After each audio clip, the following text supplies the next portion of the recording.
Bueno, buenas noches para todos. Mientras cantábamos, yo decía, no sé, hermano, hermana, si vos necesitas más del Señor, ¿no? Pero yo pensaba, realmente yo sí, ¿no? Necesito desesperadamente del Señor, ¿no? Cuando uno ve algunas actitudes de su propio corazón, algunas reacciones, cosas que uno tiene, dice, quebrantame, Señor, ¿no? Y transformame. Y parece que los autores de esas últimas dos canciones se hubieran combinado, ¿no? Como para decir, bueno, si va a haber transformación, si va a haber cambio en mi vida, tiene que haber un quebrantamiento. Y qué interesante, ¿no? Porque tiene bastante puntos en común con lo que vamos a estar compartiendo hoy. Muchas veces leemos algunas porciones de la Escritura para animarnos, para alegrarnos, para llenarnos de gozo, ¿no? De consuelo. Y eso está perfectamente bien hacerlo, ¿verdad? A uno, no sé si a ustedes les pasa, pero los salmos tienen algo especial en cuanto a eso. Algunas porciones de los evangelios también. Pero también hay otras veces que nos encontramos con otros pasajes que son más bien como un espejo donde nos miramos, ¿no? Y que nos dicen que tenemos que ajustar algunas cosas que no están bien. Y son pasajes que no son tan cómodos, ¿verdad? Las otras escrituras, las que tendemos a ir continuamente, son más cómodas para nosotros, son más suaves, ¿no? Estas otras escrituras, estas otras porciones de la escritura son más incómodas, quizás son más duras, pero igual de necesarias, o a veces más, o a veces más. Vamos a leer hoy las palabras de un profeta que podríamos pensar y tildarlo de incómodas, estas palabras, ¿no? No son palabras que uno pueda leer y tragar así fácilmente, ¿no? Pero cada uno tiene que examinar su vida delante de Dios y decir, Señor, yo creo que necesito esto. Los púlpitos de estos tiempos, pensaba, están llenos de mensajes motivacionales, ¿no? Pero saben, la escritura no es un mensaje motivacional barato, no tiene eso, ¿no? No es la escritura de esos libros como que te palmean las espaldas y te dicen, está bien, seguí así que vas bien, ¿no? Eso no hace la Biblia con nosotros, ¿no? Más bien es un mensaje que nos confronta para transformarnos, para convertirnos. Cuando leemos un pasaje de la Escritura es necesario ubicarnos en el contexto histórico y a quién fue dado, quién lo recibió en primer lugar. Y sin duda que esto que vamos a leer, que está en el primer capítulo de Isaías, fue recibido por el pueblo de Dios en el antiguo tiempo, el pueblo de Judá en este caso. Y fue recibido por ese pueblo antes del exilio, en una situación bastante compleja como vamos ahora a pensar.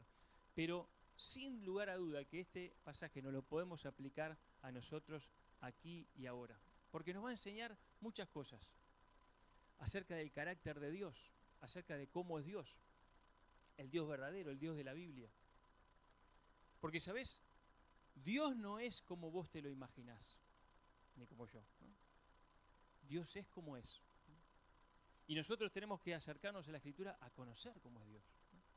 No a ver si Dios era como yo pensaba, sino a conocer cómo Él es, a conocer sus atributos, sus perfecciones. Y también este pasaje nos va a enseñar acerca de lo que quiere Dios de nosotros. Porque sabiendo lo que Dios quería para su pueblo, ¿saben lo que Dios quería para su pueblo, lo que Dios quería para los hombres y mujeres del antiguo tiempo? Es lo mismo que quiere para nosotros. Ahora nosotros estamos en Cristo y tenemos una gran ventaja. Pero lo que vamos a sacar de acá, que Dios quería para ellos, es lo mismo que Dios quiere para nosotros. Así que nos vamos a poder aplicar esta escritura sin mayor complicación.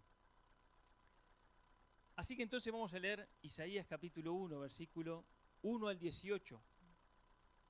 Y allí vamos a estar meditando en esta noche.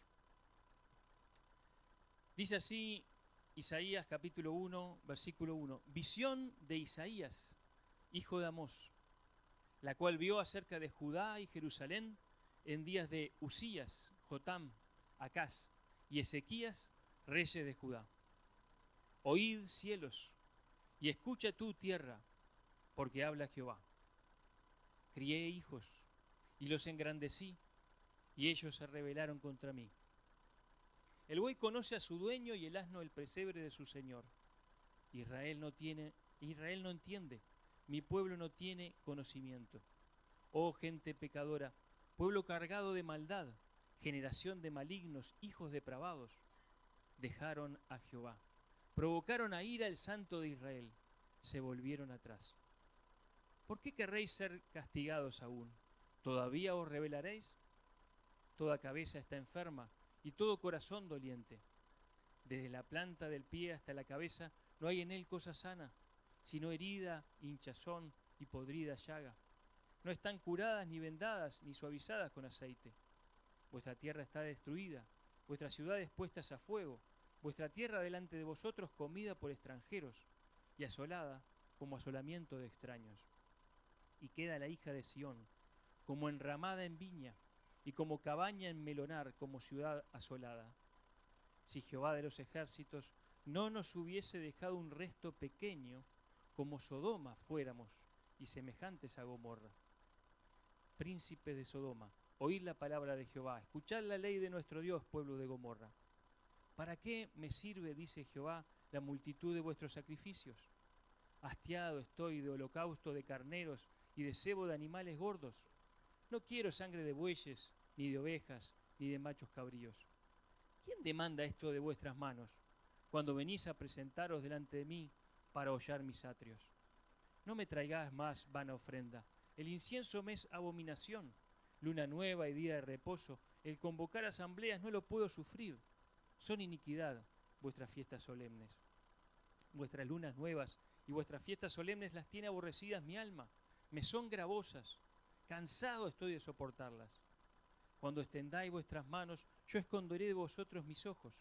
Asimismo, cuando multipliquéis la oración, yo no oiré. Llenas están de sangre vuestras manos. Lavaos y limpiaos. Quitad la iniquidad de vuestras obras de delante de mis ojos. Dejad de hacer lo malo. Aprended a hacer el bien. Buscad el juicio.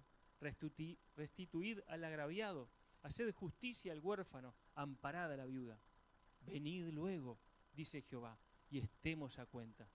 Si vuestros pecados fueren como la grana, como la nieve serán emblanquecidos. Si fueron rojos como el carmesí, vendrán a ser como blanca lana.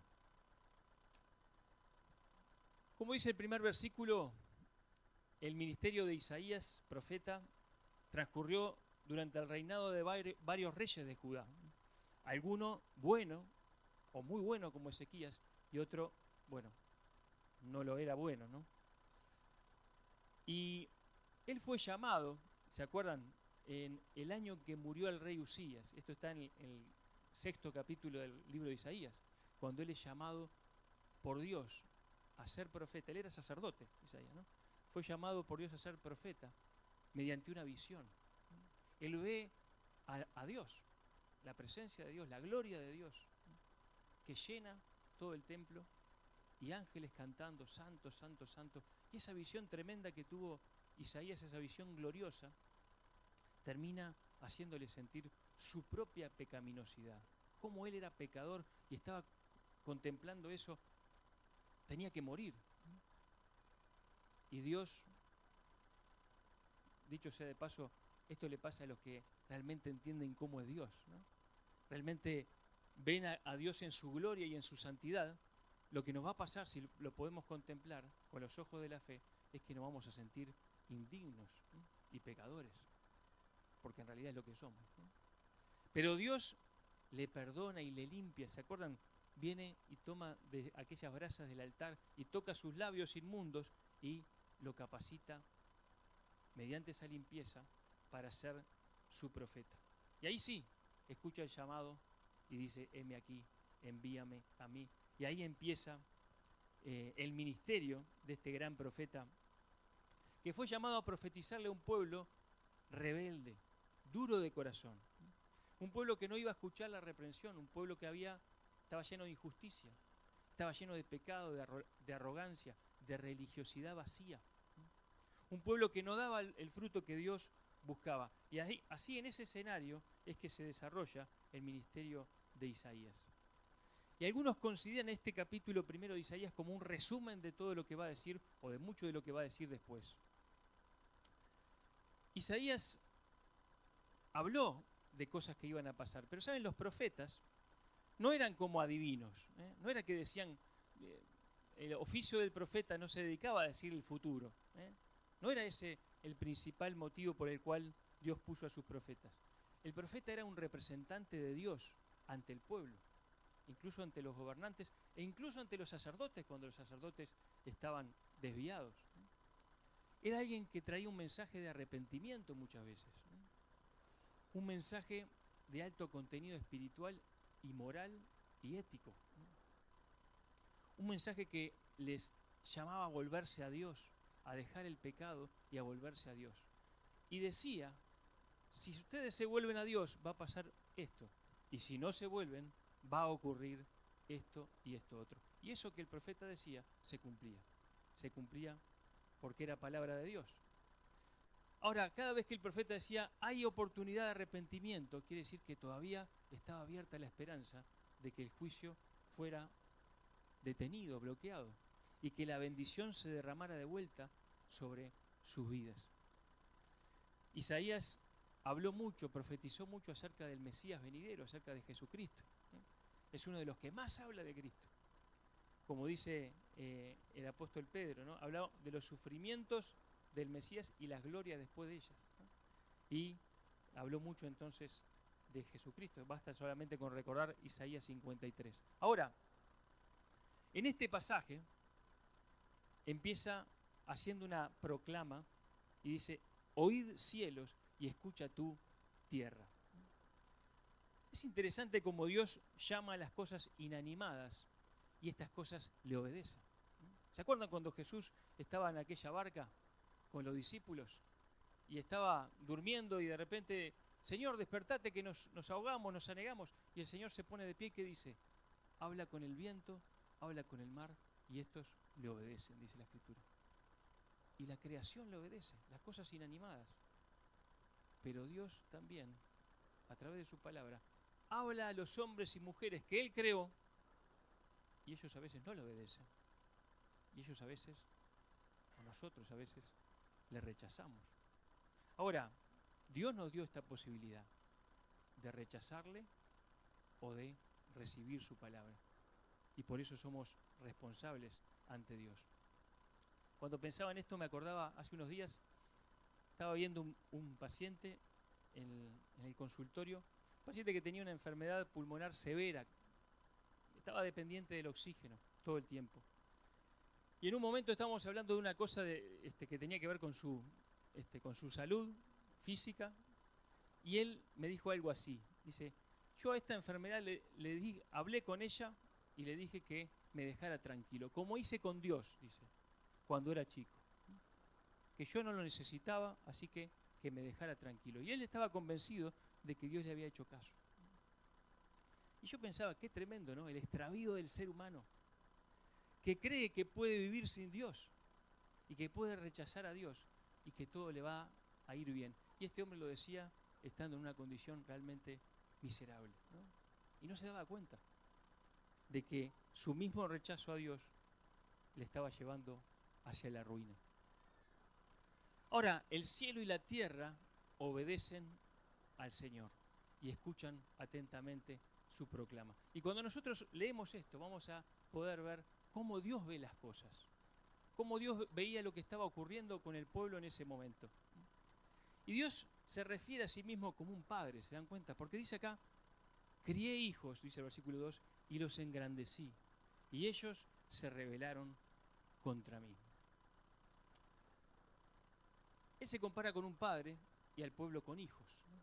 Y Dios había cumplido maravillosamente con su rol de padre, Él los había criado, los había guardado, los había sacado de la esclavitud, los había llevado y guiado por el desierto, los había hecho entrar en la tierra prometida que fluye leche y miel, los había hecho vencer a sus enemigos, los había establecido en aquella tierra, los había prosperado, los había engrandecido. y ellos se habían rebelado sin razón, sin razón. Rebelarse quiere decir sublevarse, faltar a la obediencia debida. O sea que ellos, en lugar de obedecer a Dios en gratitud, en amor a Dios por todo lo que había hecho, no le reconocieron, no reconocieron su autoridad, no le obedecieron y le dieron la espalda. Pero antes de pensar mal de los judíos, vamos a mirarnos a nosotros. Querido, Dios te ha dado todo. Dios te dio la vida. Dios te dio la salud. Sea la salud que tengas, estás acá, estás escuchando, porque Dios te da la salud. Dios te sustenta, Dios te protege, aún de cosas que tú no te das cuenta. Dios te ha dado tantas cosas, te ha librado de tantas otras. Dios dio a su Hijo por ti, te salvó del infierno, de la condenación eterna. Te ha colocado en su reino. Él es tu Padre, Él es nuestro Padre. Nos ha engrandecido, nos ha bendecido, ¿verdad? ¿Y nosotros? ¿Somos rebeldes también a su voz? ¿O reconocemos su señorío y le obedecemos por amor y por gratitud? Tenemos que entender, queridos, que ese Padre que nos dio todo es el que manda, es el soberano. Pensaba que rebelarse contra Dios, rebelarse contra el Dios del universo, no es negocio para el que practica la rebelión. No es una expresión de valentía, sino de necedad. No es algo inteligente, sino que más bien es algo ignorante. Es no entender la realidad de las cosas. Dios trae el ejemplo de los animales domésticos acá, ¿no? Habla de un buey y habla de un asno.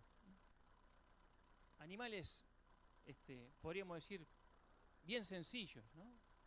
No tienen muchas luces, por decirlo así, ¿no? Pero dice acá, el buey, un animal bruto, sabe quién es su señor.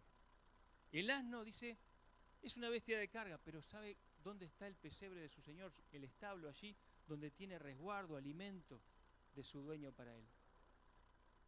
Y estos animales brutos actuaban con mayor sabiduría que el pueblo que no reconocía quién era Dios, quién era el soberano y todo lo que él le había dado. Dice, Israel no entiende, mi pueblo no tiene conocimiento. Entendimiento y conocimiento es parecido, pero no es lo mismo. El entendimiento nos habla más de un conocer, digamos, intelectual, ¿no?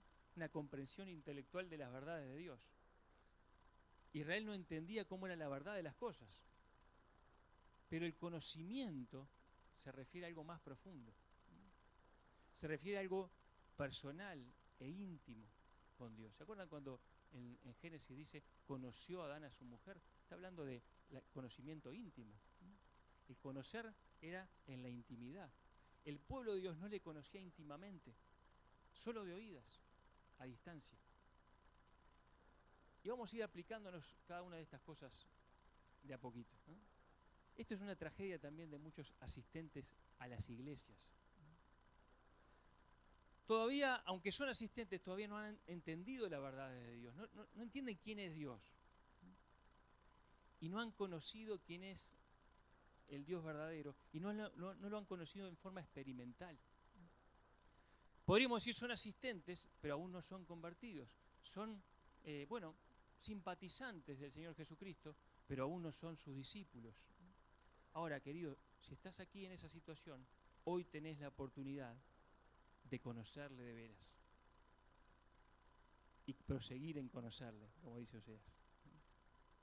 Ahora, a continuación, después de que dice todas estas cosas de su pueblo, no tiene entendimiento, no me conoce, usa una serie de adjetivos muy duros, ¿no?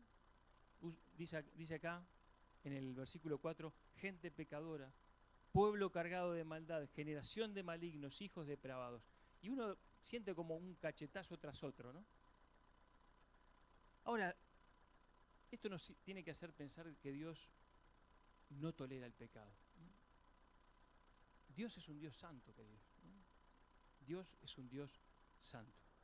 Nosotros a veces hacemos la vista gorda al pecado, como que en realidad no pasa nada, pero Dios no es así. Pasa. Dios no tolera el pecado y Dios va a juzgar el pecado. Dios lo que quería hacerlos era reaccionar.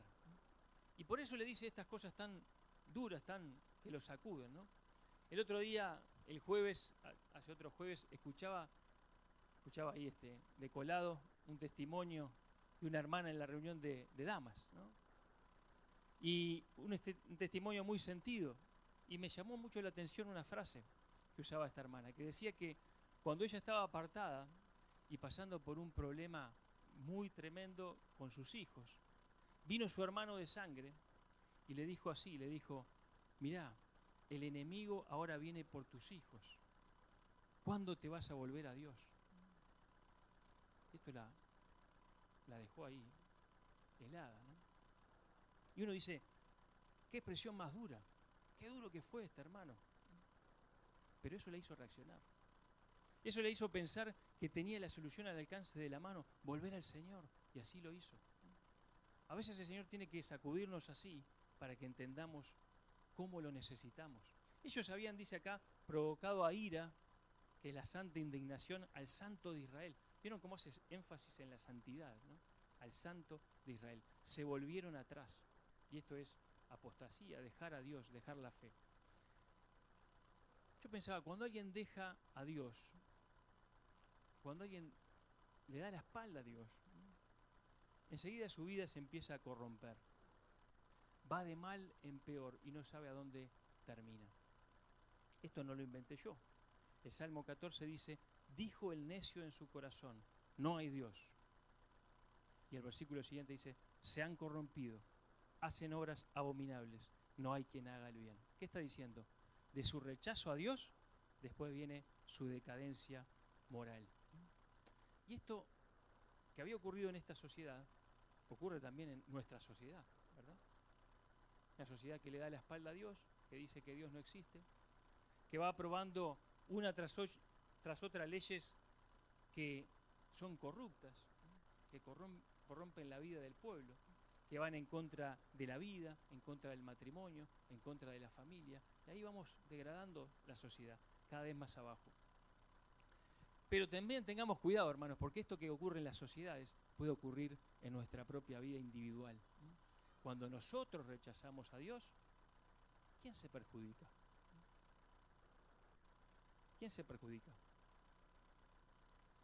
Yo pensaba, ¿no? Dejar a Dios es como cometer un suicidio espiritual. Cuando alguien comete un suicidio, atenta contra su propio cuerpo físico, ¿no? Para terminar con su vida. Cuando alguien deja a Dios, atenta contra su espíritu, ¿no? Para producir muerte espiritual. Dejar a Dios es un suicidio espiritual. ¿Cómo me puede ir si me rebelo contra Dios, que es Padre, protector, proveedor, bueno, amante? ¿Le voy a hacer daño a Dios? ¿Quién va a salir perjudicado? Pensaba, ¿no? Sería como si pretendiéramos destruir o ocultar el sol porque nos está molestando. Imagínense eso, ¿no? Nos juntamos unos cuantos y dice, el sol nos está molestando, la verdad que nos incomoda un poco, vamos a tratar de destruirlo. Pero como somos muy chiquitos no podemos destruirlo, por lo menos vamos a ocultarnos de él. Y no estamos considerando que nuestra vida depende del sol, ¿no? ¿Cuánto más será así con el creador del sol y de la vida, ¿no? Nosotros no podemos perjudicar en nada a Dios, pero si nos alejamos de Él y le ignoramos, va a ser para nuestra propia ruina. Y esto era lo que le estaba diciendo Dios al pueblo. Dios es santo y Dios es juez de toda la tierra. El imaginario colectivo que piensa en cómo es Dios le ha sacado a Dios la prerrogativa de juez. Como que Dios no puede juzgar. ¿Vieron eso? No juzgues a nadie, no juzgues, vos no me podés decir a mí nada de lo que soy porque me estás juzgando, no me juzgues. Y como que Dios también entra en esa bolsa, ¿no? Dios tampoco puede juzgar. Pero no es así, hermano. No es así, amigo, amiga, ¿no? Dios es el juez de toda la tierra. Dios va a juzgar. Él tiene esa prerrogativa, Él tiene ese derecho. Y lo va a hacer, pero lo va a hacer a su tiempo. qué provechoso es para nosotros ver a Dios como realmente es, ¿verdad? Pero también vernos a nosotros mismos como realmente somos. Y no como nuestra imaginación nos dice que somos, ¿no? Ellos de alguna manera pensaban que estaba todo bien, pero viene el profeta y les tira esto y les da cuenta de una realidad muy distinta. Les dice, ¿por qué quieren ser castigados todavía? Uno debería aprender el primer golpe, ¿no? Una vez que recibimos castigo o consecuencia de nuestro pecado, deberíamos aprender. Pero por lo general no somos así, ¿no? Y el pueblo tampoco era así. Es eso de darse la cabeza contra la pared, ¿no? Y seguir, ¿no? Ahora, miren lo que le dice Dios. Dios los veía así a ellos. Dice, toda cabeza está enferma y todo corazón doliente. Qué frase, ¿no? La cabeza, el entendimiento, dice, toda cabeza está enferma. Entendimiento entenebrecido. No están razonando bien. No se están dando cuenta cómo son las cosas, en realidad. Pero corazón doliente. El ser interior. Desfallecido, dice otra versión. Cuando un creyente está en pecado, su ser interior se seca. ¿Es así? Dice David, ¿no? Mientras callé, se envejecieron mis huesos en mi gemir todo el día. Se volvió mi verdor, aquel esplendor que tenía contigo, en sequedades de verano, ¿no? Mientras callé. Y así pasa cuando permanecemos en el pecado, ¿no? Sin Dios no hay satisfacción del alma. Y uno puede caer en el engaño de tomar cualquier sustituto, a ver si esto me llena el alma, me llena la vida, y no la va a llenar. Ahora, si cuando estamos lejos de Dios no razonamos bien y nuestro corazón sufre ese vacío, ¿cuál es la solución? Queda muy clara en los siguientes versículos, ¿no? Yo pensaba, ¿habrá alguien así acá? ¿Habrá alguien que se pueda sentir, digamos, identificado con este corazón doliente? Esta cabeza enferma, este entendimiento que no está marchando bien. No puede haber sanidad en la mente ni del alma si estamos viviendo en pecado. No hay plenitud de vida sin el autor de la vida. Y dice acá, desde la planta del pie hasta la cabeza no hay en él cosa sana, sino herida, hinchazón y podrida llaga. Y uno dice, qué duro esto, qué visión más tremenda, ¿no? Está diciendo, bueno, hubo castigo, hubo consecuencias del pecado, pero no pasó nada con ustedes. No vinieron a mí para que les sanara. Era como que ellos se creían sanos igual, ¿no? Como la iglesia de la Odisea, ¿se acuerdan? Que tenía una visión muy diferente a como Dios los veía. Ahora miren lo que dice Oseas, yo se los leo, Oseas capítulo 6.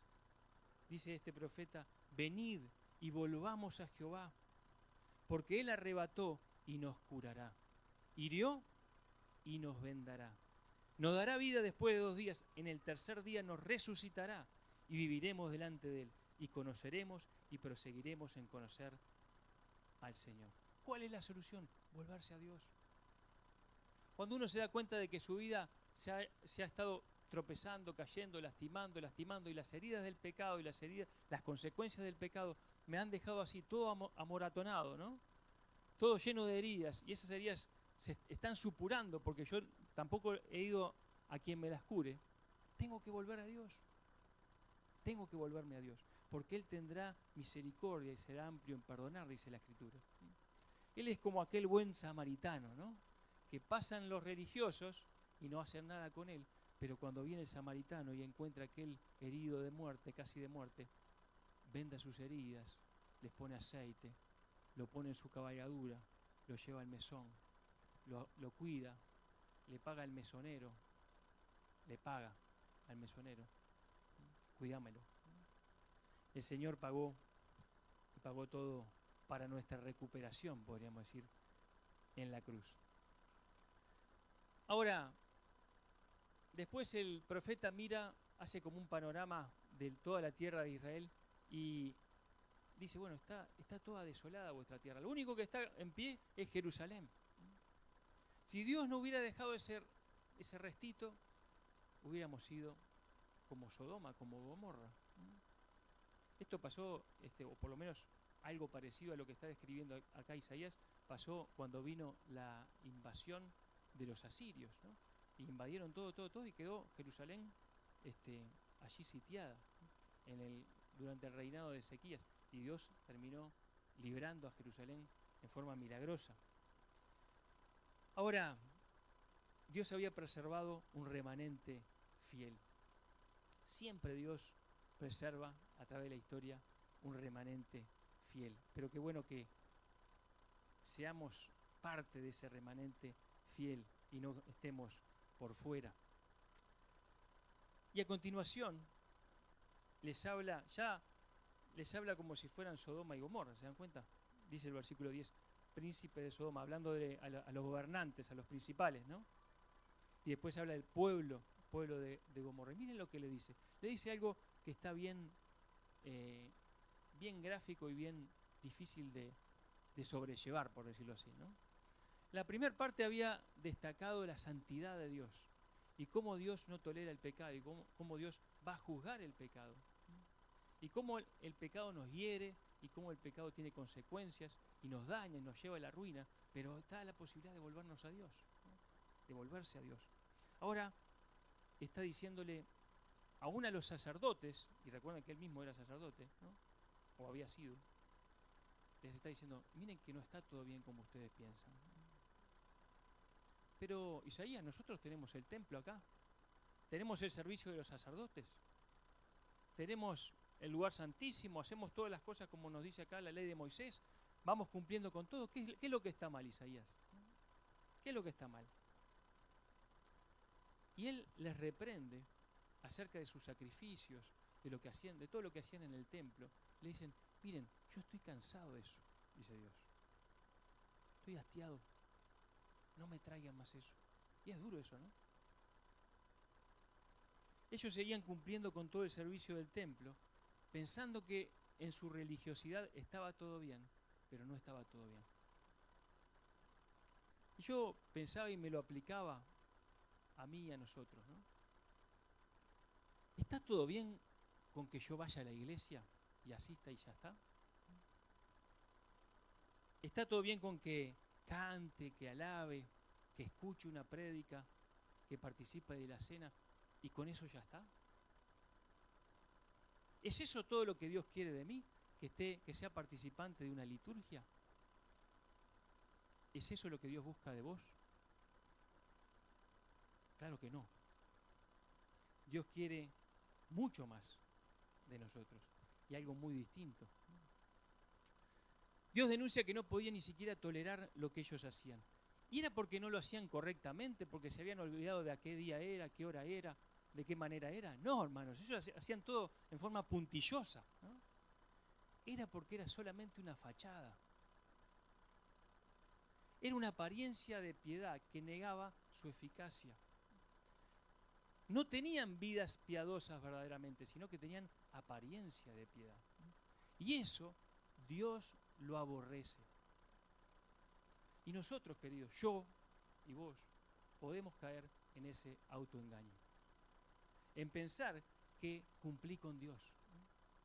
Vine, estuve en tal ministerio, participé, cumplí con Dios. Cumplir con los deberes religiosos y estar lejos de corazón no es lo que Dios te pide, no es lo que Dios quiere. Honrarlo de labios, pero estar lejos, siempre es un riesgo real para nosotros, para vos y para mí, para todos, para todos. Hoy hasta tenemos un enemigo al alcance de la mano, ¿no? Podemos estar en la reunión y podemos estar con el celular y buscando y mirando otra cosa, ¿no? O con nuestra mente danzando, volando, ¿no? Pero Dios quiere que le adoremos de corazón, en espíritu y en verdad. Podemos fácilmente caer los creyentes en la doble vida, en la doble moral. Y pensaba, ¿no? La religión que no afecta a la conducta es vacía y carente de poder. Dios no está satisfecho con una supuesta piedad que no va de la mano con un cambio de vida. Yo estaba escuchando un informe de un hermano ahí argentino que hablaba de la pornografía. Y la verdad que me impactó muchas cosas que decía, ¿no?, este hermano.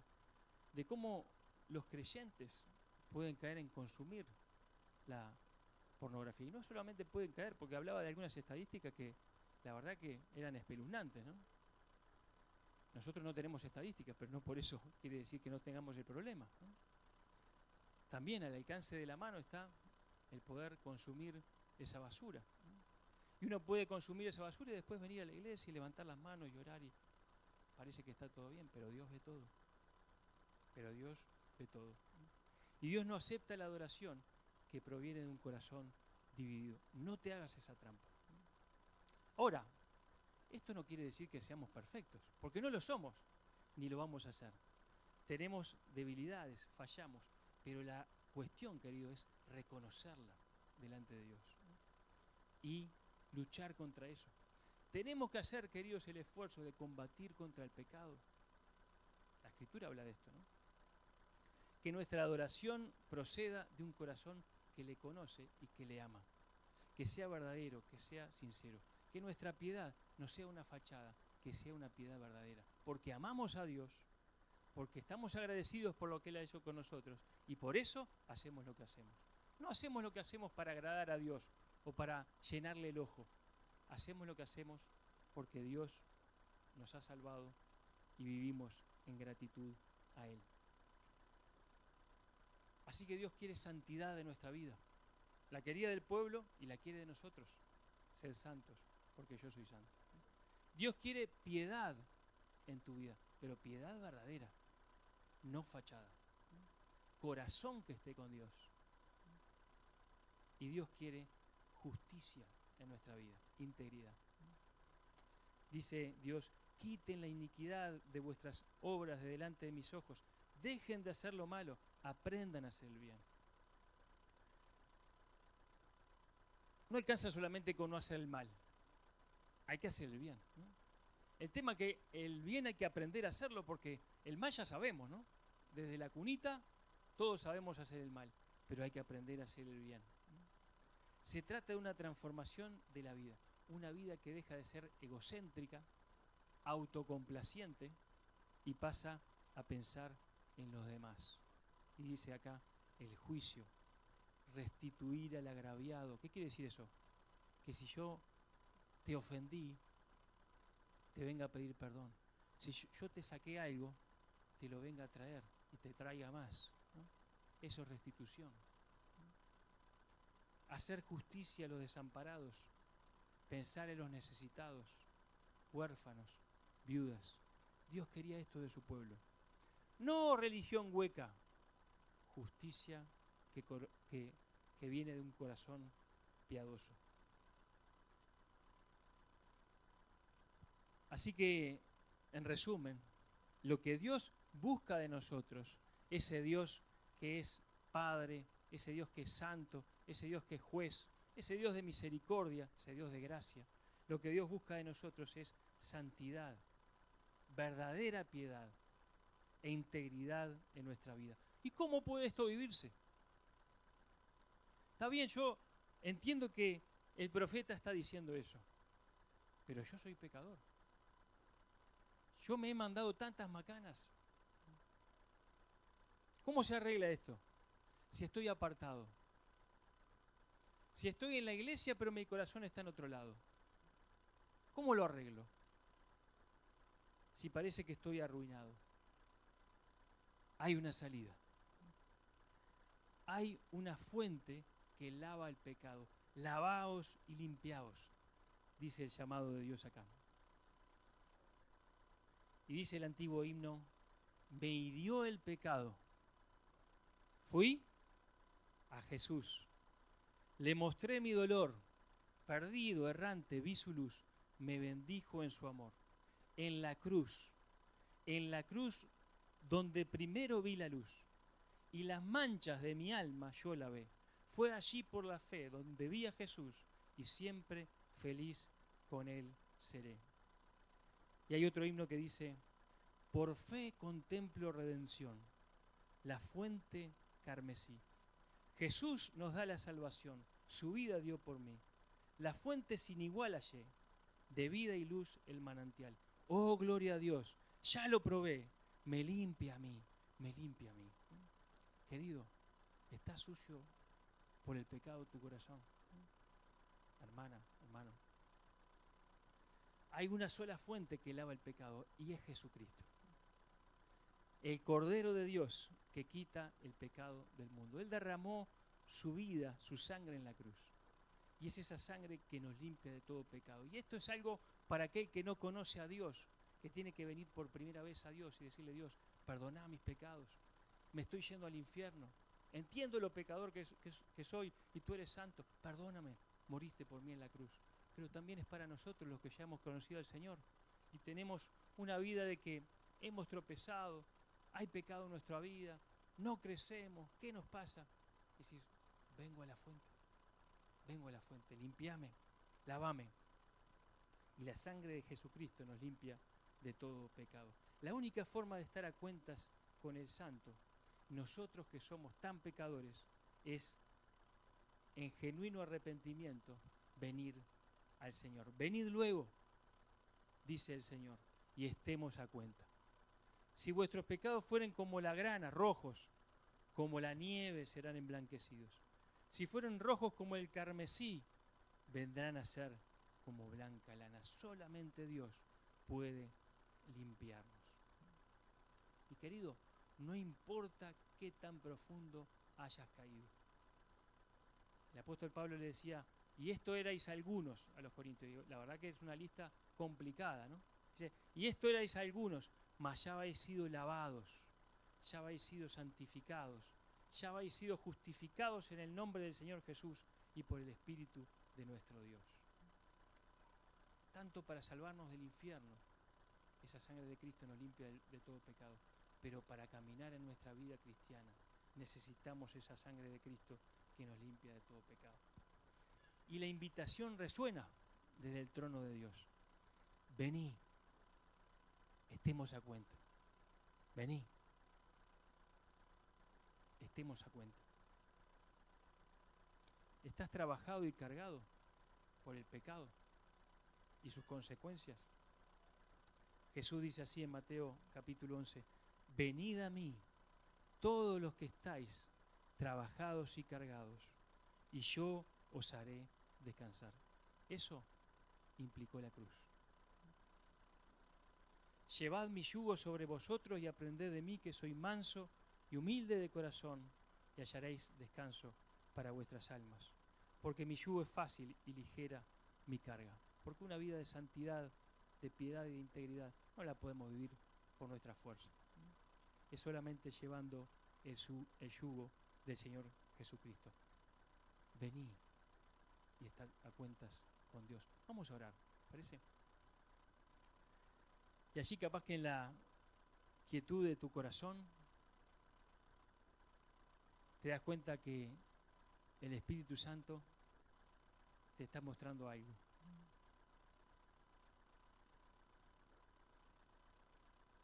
¿Por qué no venís a estar a cuentas con Dios?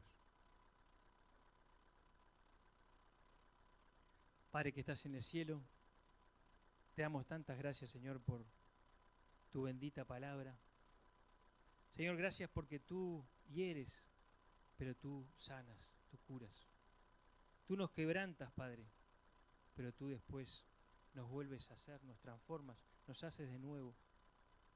Padre, ayúdanos a cada uno de nosotros a entender tu santidad, tu justicia, tu verdad. Para entender que tú eres juez, pero tú eres Padre, tú eres amor, tú nos das de tu misericordia, de tu gracia. Señor, que podamos venir y estar a cuentas contigo. Si aquí hay alguna persona o alguien que está escuchando que todavía no te conoce, que todavía va por sus pecados camino al infierno, Señor, que tú obres en su corazón con poder, que pueda entender su situación, que pueda entender tu amor también y que pueda venir a los pies de Cristo. Y Señor, algunos de nosotros que ya te conocemos, quizá el pecado nos ha estorbado, quizá hemos tratado de hacer la vista gorda y seguir adelante, pero no se puede.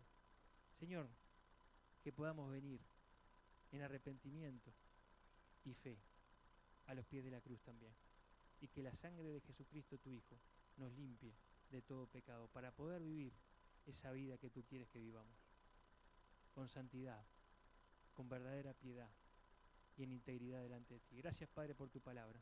En nombre de Cristo Jesús. Amén.